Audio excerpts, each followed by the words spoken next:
Bismillahirrahmanirrahim. Assalamualaikum warahmatullahi wabarakatuh. Alhamdulillahirabbil alamin wassalatu wassalamu ala asrofil anbiya'i wal mursalin wa ala alihi wa sahbihi ajmain. Amma ba'du. Rabbi shrah li sadri wa yassir li amri wa hlul min lisani yafqahu qawli. Jamaah sholat isya dan tarawih Masjid Utsman bin Affan yang insyaallah dirahmati Allah Subhanahu wa taala. Sebelumnya marilah kita memanjatkan rasa syukur kita alhamdulillah kepada Allah Subhanahu wa taala atas segala karunia nikmatnya sehingga pada malam hari ini kita bisa berjamaah melaksanakan sholat isya dilanjutkan sholat tarawih. Sholawat serta salam senantiasa tercurahkan pada Nabi besar Muhammad Sallallahu Alaihi Wasallam beserta sahabat, keluarga dan para pengikutnya. Semoga kita semua senantiasa istiqomah menjalankan sunnah-sunnahnya dan mengharapkan pertolongan di hari akhir nanti. Bapak dan Ibu, adik-adik Irmas Masjid Utsman bin Affan, sebelumnya apa kabar? Semoga semuanya sehat nggih. Alhamdulillah.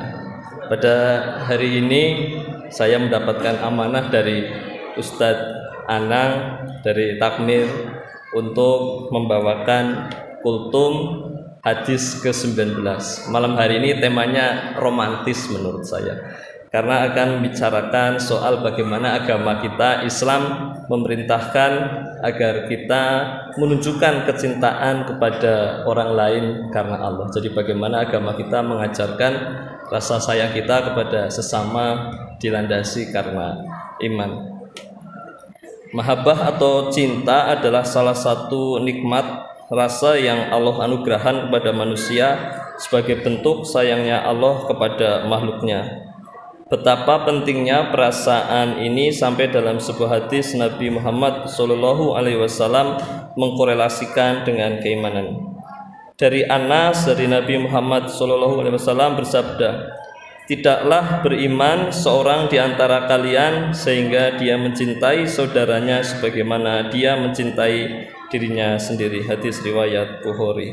Jadi dari hadis di atas menunjukkan bahwa rasa cinta yang didasari pada sesama manusia, pada saudara kita atas dasar kebaikan dan ajaran agama kita.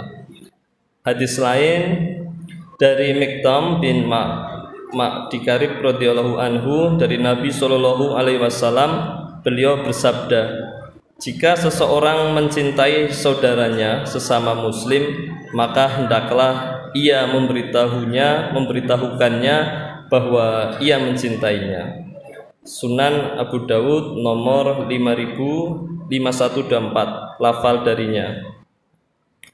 Imam Tirmizi mengatakan bahwa hadis ini hasan sahih gharib, disahihkan oleh Al-Albani.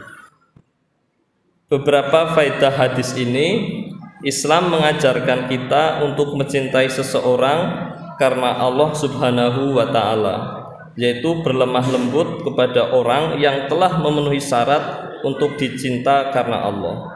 Apa saja syaratnya? Syaratnya adalah seseorang yang dicintai karena Allah Subhanahu wa taala ialah dengan persyaratan taat kepada Allah Subhanahu wa taala. Orangnya harus taat. Kedua adalah melakukan perintahnya, menjauhi larangannya dan mengharap ridho Allah Subhanahu wa taala. Faedah yang kedua, Islam menganjurkan agar menunjukkan rasa cinta kepada seseorang karena Allah Subhanahu wa taala. Jika seseorang mencintai saudaranya sesama muslim, hendaklah ia memberitahunya bahwa ia mencintainya sehingga hatinya luluh dan timbul rasa cinta kepada dirinya. Barangkali ini yang masih jarang kita lakukan ketika kita mengungkapkan rasa sayang kita, rasa kagum kita kepada sesama. Tadi dengan dijelaskan ada persyaratannya adalah taat kepada Allah, lalu melakukan perintahnya, menjauhi larangannya dan semata mengharap ridho. Itulah yang menjadi syarat sehingga dalam agama kita diperintahkan untuk mengungkapkan rasa sayang kita kepada sesama. Faedah yang ketiga adalah barang siapa yang mencintai seseorang karena urusan dunia, maka tujuan dunia tersebut akan sirna. Hendaklah seseorang mencintai orang lain karena Allah Subhanahu wa taala, agar dia mendapatkan derajat orang-orang yang mencintai karena Allah Subhanahu wa taala, sehingga ia tulus mencintainya. Sesungguhnya hal itu merupakan salah satu dari 7 golongan yang mendapat naungan Allah Subhanahu wa taala pada hari yang mana tidak ada naungan selain naungannya. Dari hadis ini kemudian bisa kita implementasikan dalam kehidupan sehari-hari, minimal di lingkungan terdekat kita, di lingkungan perumahan ini di RW 5. Yang pertama, barangkali ketika kita mencoba mengamalkan hadis ini adalah mengabarkan kepada orang yang dicintai bahwa kita mencintainya karena Allah. Dengan persyaratan yang tadi disampaikan di atas, barangkali sudah bisa istilahnya kita bisa mengikuti petunjuk-petunjuknya tadi, orang-orang yang bahwa betul patut kita menjadikan sebagai contoh. Kalau boleh saya menganalogikan, misal saya merasa kagum dan dari hadis ini saya kemudian merasa sayang kepada sosok kesepuhan di RW kita. Dalam ini misal Ustadz Saroni, karena ketaatan beliau bisa menjadikan contoh, rajin sholat fardu ke masjid, di usia senjanya juga masih semangat untuk membina anak-anak Irmas, sehingga ketaatan, teladan ini yang bisa kita jadikan sebagai sebuah contoh, sehingga kiranya bisa kita implementasikan. Lalu kedua, implementasi yang bisa kita lakukan dalam lingkungan bersosial di tempat kita tinggal, yang kedua adalah menebar salam. Kita mengucap salam bila kita bertemu dengan sesama saudara muslim. Lalu yang ketiga adalah saling memberi bingkisan atau hadiah. Lalu yang keempat adalah silaturahmi atau berkunjung. Barangkali ini menjadi momen yang tepat, Idul Fitri nanti kita bisa mengadakan saling kunjung ke rumah tetangga-tetangga kita, orang-orang yang dekat dengan lingkungan kita, saling berkunjung dan silaturahmi. Lalu yang kelima, implementasinya adalah saling antusias terhadap ketaatan dan meninggalkan maksiat.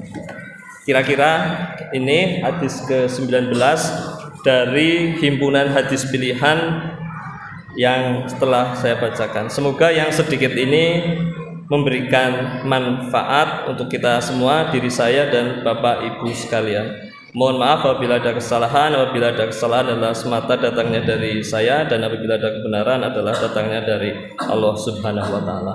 Wabillahi taufik wal hidayah. Wassalamualaikum warahmatullahi wabarakatuh.